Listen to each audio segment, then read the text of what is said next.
And we got Eric in Arizona. How are you? Matt, I'm doing pretty well. It's like paradise over here today. So is it? What's the weather like in Arizona? I think, let me look here. We're at 82 degrees, perfectly blue skies. Just got through enjoying laying out, catching some rays. And so headed to go get something cool to drink now and enjoying the day. Yeah, I think it was 82 here a week ago, and it will be again in a week. But we're having a slight cold snap this week. So yeah, I've been down to Austin before, and am actually looking forward to coming down there sometime within the next year. And it's an awesome city, so I'm sure you enjoy it. I love it. My wife's not so much. It's a little too warm for her. But so what'd you have for us? Well, I used to live in Hill Country, so down in the Kerrville area. I don't know if you know where that's at. Fredericksburg. Yeah. And so it's beautiful. But hey, wanted to give a call and ask. Do you remember? Did you ever used to watch Seinfeld? On rare occasions. I wasn't like a regular viewer. Is that right? You know who Kramer is, don't you? Yes. Okay. There was an episode where Kramer was taking karate. You didn't by chance see that, did you? Yeah, with the little kid. He had a child in his class. Exactly. Okay, so just to go ahead and set it up, here's what's happening. Kramer's taking these karate classes, and he's inviting Jerry and Julie to come down and watch him do his testing, and he's talking about how he's dominating the class. And they're like, really? Wow, that's awesome. And they get on to his testing, and when they get to the class, they find out that the people that are in his class are all basically between 9 and 13 years old. And he's just, he's fighting these kids and dominating the class. Well, the reason that I bring that up is because Kramer was getting this big high out of, the fact that he was #1 in the class. Mm-hmm. And it sort of reminded me of the opportunities that I've had to listen to a few of your shows. I haven't listened to a lot of your shows. Yeah, I knew you were going this direction. And you know what I'm going to say. Yeah, and I know that it's asinine because we take on anybody. We've had professional apologists on here, and I run around the country debating them, including Abdu Murray just this past week. And I'll debate William Lane Craig as soon as he stops being a coward. And can I add that nobody on our program has any sort of degree in theology, has any sort of degree in philosophy, has any sort of debating history. Matt has just recently started debating because he's being asked. We don't have any. We're not professional. And I haven't run around to anybody saying how I'm kicking the asses of all the people in the class either. So no, you're right, and I'll give you all of that. And as a matter of fact, you know as well as I do, William Lane Craig will not debate you, and we all know why. Because he's a coward. I guess my point in saying that, and I don't want you to take my point wrong, my point is simply that it has the appearance, so many times, it can have the appearance to the listeners that your position is the right position. It is. And I'm just saying that it makes it a whole lot easier coming across that way when you're on a court that's your home, your home field, and you're bringing in guys that basically are it's like a beginning tennis player go up against Andre Agassi. Well, thanks for that comparison, but it's also easier when you're right. William Lane Craig and the higher theologians and stuff that don't want to debate, they don't have any arguments that are any better than any that anybody has ever called in and presented. We've addressed every contemporary argument for the existence of God, and when people don't call in and present them, we've actually gone out of our way to present them for people. There's no better arguments out there, so it's not like, Wait, I still have to address, I don't understand, I guess, the connection with Andre Agassi, because what is it, like, for example, let me just use myself. What is it in my background that makes you think that I am somehow a professional atheist? You know what, I'm not, and don't take this offensively, I'm just not really that familiar with, I've only watched just a few shows. I'm just saying from the... What gives I'm me... not necessarily addressing you, but right. Well, let me just say this. What gives Matt any kind of an edge? Like, what makes you think Matt is some kind of a professional, or that he somehow has... Let me tell you, excellent question. Here's the reason why. Because 90% of the people who call in have probably never, at least a theist, have probably never studied theology and apologetics, and so Matt has fielded tons of questions, and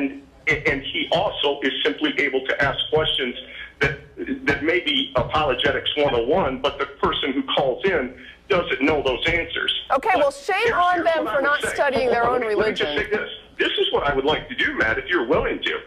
I'd like to go ahead and debate you. Sure, when? I mean, do you have some way to arrange this? How about right now? I'll debate you on air. Well, no, because what I want to do is let me just say what we need to do is, in order to go ahead and debate, I would like to set it up where we have a formal procedure, and a significant part of that procedure needs to be cross-examination. And we'll go ahead and give time to make our points, and I'm willing to go ahead and have a few debates, and we can start the first debate out simply on the existence of God. Because when we finish that, then I would go ahead and build upon that foundation after I go ahead and... There won't be a foundation. There won't be a foundation to build on. But where and when do you want to do this? Because it's not happening on the show. Right. I guess if this is the reason you called, this would have been much better suited for an email. This is not a call. But I mean, topic. It's a topic we can discuss. But yeah, that's fine. I mean, if Matt wants to do this, that's fine. It's okay for you to invite Matt to debate, and it's fine if you guys debate. But this should have been requested in an email. Okay, so we wouldn't be able to do this on the show, Matt? No, it's just so you know, I've had some previous experience debating, just so you know, so I'm familiar with the way the debate works. And I've debated some guys that you obviously know. I don't care. It's one of those, it doesn't matter to me. It doesn't matter to me if you'd never done it before, if you'd been doing it your entire life. When I went to this past debate this last Thursday, I didn't even bother to look up anything about the person I was debating until the day before the debate when I was in the airport, because it doesn't matter to me the person who's making the argument or what their credentials are. Their arguments stand or fall on their own merits. That's just the way it is. Now, the reason we can't do a formal structured debate on this show is because we've tried in the past to have really long calls, and it hurts the show. This is a call-in show, but I'm happy to debate, as long as it's not, just us two sitting around coffee talking, which I've done before too, but I would prefer there be somebody to see it, because the chances of you changing my mind or me changing your mind are probably pretty slim. So it needs to be, you need to figure out when and where you want to do this, make it a deal. I'll talk about it on the show. We'll post it on Facebook, and we can do it. It's not like I've ducked anybody who's ever asked to debate. Right. Unlike William Lane Craig. Yeah. But let me ask you, the formal debates that you've had, do you feel like you lost any of those debates? No. Is that right? And what would the opposing side say, the theist side? Well, they would say I lost every one of them, probably. Really? Okay. Don't you think that that's the way most debates look? Not the debates I've had. From the standpoint of most... Oh, really? Yeah. When I debated George Smith, you can go on the internet, and it says that it was very unsatisfying watching an atheist get trounced. I said most. I didn't say all. Right. Yeah, that's what I'm saying. I'm just saying. You don't think that most debates, most people probably come out with an opinion in favor of the person that they had an opinion with when they walked in? I do. I agree with that. So absolutely. So we agree. So I don't know what the point about... I'm just saying that I don't think that would be the case if you and I debated, but again, so you think you're going to be converting atheists if we debate? Do I think what? So you don't think that'll be the case if we debate? So are you expecting to lose? I do think that if we debated, when it was done, if a vote was taken, I think that they would say you lost the debate. Okay. Well, if you want to have I don't really care about the votes. I don't really care about a win-loss thing, by the way. Most of the, when we went into this debate on Thursday, we had a discussion ahead of time. It's not so much about winning and losing. It's about presenting your case. And did you have a vote at the end? No, there was no vote at the end. Okay. Because it wasn't arranged. I didn't set any of that up, but I don't care either way. But if you want to have a vote at the end and stroke your ego out of it, that's fine. And none of it makes any difference. None of it makes one bit of difference to whether or not you're actually right. Now, if you'd like, it's 5:01. If you'd like to make a quick argument for the existence of God, a single point that we could maybe address on the show, apart from us just sitting here jousting back and forth about nothing, that'd be great. Otherwise, I'm going to go to another caller. Sure. No, we can go through. We can run through some stuff real quick on the existence of God. I will just go ahead and give you some real quick points that I think demonstrate his existence, and you can tell me what you think about it. Can you narrow it down to like one or two? I'm going to narrow it down to 7 premises that'll prove the point. They're very quick. They're like brainless. I mean, they're so simple. I believe you'll agree with every one of them. Sure. Okay. Go ahead. Okay. I bet you're wrong. We'll start with premise number 1. And premise number 1 is simply that something cannot come from nothing. I trust you accept that. No, I don't. Okay, so you're going to now let's go ahead and do this, Matt. If you're going to go ahead and you're going to reject it, I'm more than happy to have you reject it. But in order to do that, since you're so scientific and so reasonable, you're going to base everything you believe upon evidence. What I want you to do is, if I said to you, Matt, fire does not burn paper, you're going to go ahead and you're going to say, well, you know what, we got a billion examples where fire burns paper. Mm-hmm. Now, you just said that something can come from nothing. I want you to go ahead and give me the scientific examples where something came from nothing. And I know you're not going to go to the Lawrence Krauss example, because you and I both know that when Lawrence Krauss talks about something coming from nothing, that he's talking about empty space with low level of energy. I did not say empty space and low level of energy. I said nothing. So if you're going to counter the point, simply go ahead and give me the reason and the scientific evidence where you have nothing and something has come from nothing. Can you give me one example where that happened? Are you done now? Yeah. Yeah, because you said something cannot come from nothing, and you thought I would agree with you. And I'm not asserting that something can come from nothing. My position was that I do not necessarily accept that something cannot come from nothing. And I was, in fact, I was in. You better let me finish. You better let me finish. You better let me finish, or I'm going to hang up on you. Do you not understand the difference between I do not accept X and I think X is false? Do you not understand the difference? Yes, I did. Okay, what I said was I do not accept necessarily that something cannot come from nothing. I did not assert that something can come from nothing. I was going to go to the Lawrence Krauss example specifically so that we could actually have a discussion about what you mean by nothing, because what physicists mean by nothing is different from what other people mean by nothing. And I needed to do that for clarity. Okay, well, what I mean by nothing is non-existence. Sure, and I still don't accept that is a truism. I accept that inductive reasoning would lead us to believe that that's most probably true, but we cannot assert absolutely that it is impossible for something to come from nothing, because there is no way to examine and test that. Okay, so are you agreeing with that? Okay, no, I don't. What I think is interesting, why don't you I'm willing agree to with go ahead and agree with it, but as long as you're willing to agree that the evidence that we have indicates we have no positive evidence that shows that something comes from nothing. Do we have an you agree example with of that? nothing? But sure, but we don't have, as Tracie pointed out, we don't have an example of nothing from which to draw. As long as you would agree with that, and not only that, but keep this in mind, Matt. If we assume that something can come from nothing, then all science goes out the window anyways. We're not assuming that. Science is entirely based upon the law of cause and effect. We're not assuming that. We're not assuming. How many times do I have to explain this? We're not assuming that something can come from nothing. I'm saying that the simple assertion that it is impossible for something to come from nothing is a position that you have not actually justified. And if you just appeal to all of the evidence that we have available, you are making a huge argument from ignorance right off the beginning. Because we don't have nothing available to examine.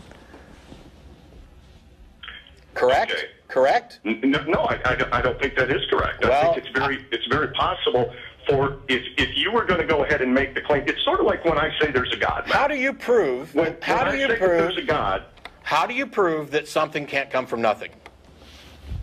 Now, do you notice what you just did? Yes, I put the burden of proof on your damn claim. When a Christian calls in and says that there's God, you say, how can you go ahead and prove that God doesn't, when they call in and say, or you ask the question, how can you prove that God doesn't exist? It's not up to you to argue that God doesn't exist. I believe it's up to the Christian to prove God exists. Correct. So in this case, it's not up. Correct. And for the person who's asserting that something can't come from nothing, it is their responsibility to prove their case. Can you do that? There you go. So can we accept premise one and I'll move to premise two? No. Can you demonstrate premise one? Premise one is demonstrated by the fact that the only example of anything that we have is that every effect has a cause. For something to come into existence, First of all, you changed all the language in there. But premise number one is something that needs to actually be demonstrated. And my question to you was actually, can you demonstrate it? And so far, the only thing you've offered is that, well, all the evidence that we have seems to point that direction, and we don't have any evidence that contradicts it. Well, that's really cool, and it's a good way to say that it's probably true that something can't come from nothing, but it is not an absolute. What we have demonstrated... Okay, let's do this. You know what, man? I'm happy to say it's probably true, because I think that the evidence sides with that. Sure. So how about if we just say, you know what, it's probably true, and if you can figure out a way to contradict it, then we'll accept it. No. Well, I have something I just want to assert. What you're really asserting, and the thing that is demonstrable, is something can come from something. We don't have a nothing to see whether or not anything can come from it. So that a claim that regards nothing is a useless claim. All what you're saying is we have a lot of examples of something coming from something. In fact, every example we have is something coming from something else. And I understand that. But to say that something can't come from nothing, you have to have a nothing, and I've never seen that, so I don't know even what that is. And even though we might agree that it's probable as a matter of inductive reasoning, we don't just assume that it's true and continue on, because that is logic based on probability, and I'm talking about syllogistic logic. Okay, so if we take Kant said, from nothing, nothing comes. I don't care what Kant says any more than I cared what you said or what Captain Kirk says. As I said before, the arguments stand and fall on their own merits, not in the merits of the individual. So there's no point citing Kant because I think Kant was wrong there. Yeah, really. Okay, again, what I want you to notice is when you say that you think he's wrong, I just want you to know you're putting yourself in the camp of those who are making claims, and you have absolutely, by your own testimony, you have no evidence whatsoever to make that claim, Matt. No, it isn't a claim. Why is this so difficult for you? When you quoted Kant to say nothing from nothing, nothing comes, I don't agree with him. I don't necessarily think that he could sufficiently make that case, just as I don't think you can make the case that something comes from nothing. That's it. I don't try to make. I think you misspoke. You said you don't think I can make the case that something comes from nothing. I don't think that. Sorry, something doesn't come from nothing. You do agree that as far as something coming from something, that's the only thing that makes sense. Only because we don't have nothing. Okay, but what you're telling me is a rational thinker that logically it makes sense that nothing can produce something. No, I haven't said that at all. I haven't said that at all. As a matter of fact, I've said we can't, and Tracy's pointed out twice now that we can't assess that because you don't have enough. In other words, Matt, don't you think, though, I mean, I don't know why you'd resist this point so strongly, but don't you think at least that the strong preponderance of the evidence would support that something cannot come from nothing? You've never examined nothing, so how can you make any assessment of it?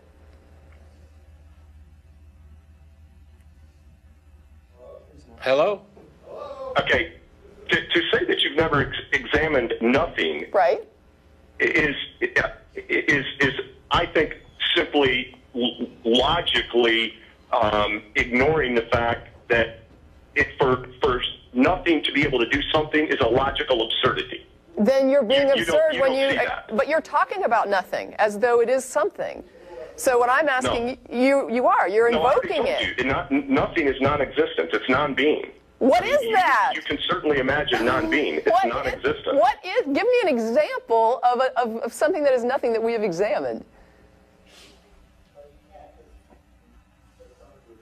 To go ahead and give an example of nothing, in order to give an example, I'd have to give you an example of something, which would sort of contradict. Right, so what are we talking about? What are we talking about when you say nothing and you start making... I just want to know, you know what, let's do this. Let's go ahead and assume that you're going to reject this point. Are you going to go ahead and you're going to go on record as saying that you believe something can come from nothing? No, he has not said that. No, sir, and if you twist my words one more time to make me say something that I most definitely did not say and have corrected you on multiple times, not only will I hang up on your ass, but you can forget debating because you're demonstrating an incredible amount of dishonesty. Do you get that? No, I don't think it's dishonest at all, Matt.